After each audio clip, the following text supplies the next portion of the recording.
Hello everyone!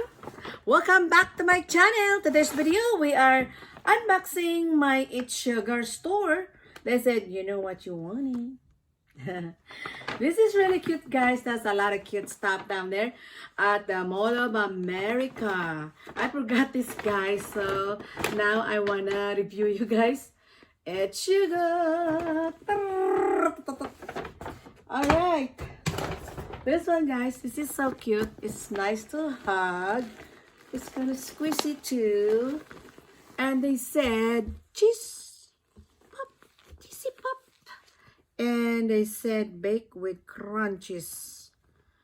Cuteness. Okay, I will show you at the back. Show you.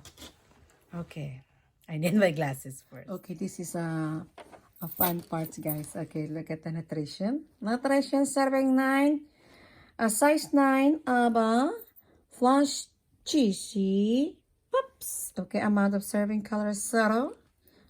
So, percent of daily value. Look at this, guys. The cuddle 100%. Happiness 100%. Laughter 100%. Oh my, this is funny. Fun to cuddle, not to digest. This is the word, guys. You can read that. Okay, and this is the other side first. The irresistible taste of the yummy world. Cheesy pops, pop, pop, pop, pop, pop, pop, pop, pop, pop. And the yummy world. Enjoy. Alright, we need to open this, guys. Okay, what this one, guys? This is a crunchiest stick. Cheesy treats, fun snack. Okay, www.key the robot. Now is a fun part is we open. Okay, this one, guys, first. Okay, there's a zipper down here.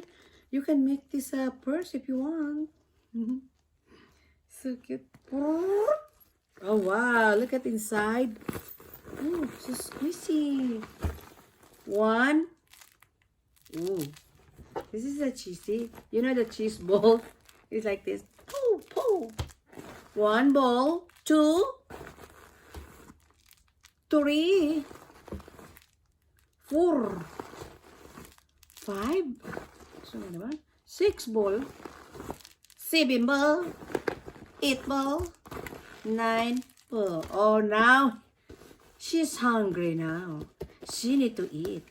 We need to feed her. Okay. Wow, we need to feed them so bad so she's so hungry. Alright, alright, alright, okay. What do you think, guys? This is fun. Now, she's full now. She's not hungry anymore.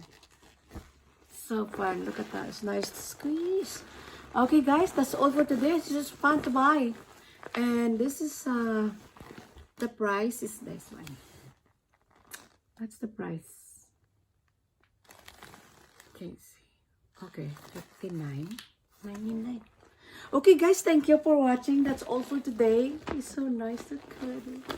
Thank you for watching. Bye-bye.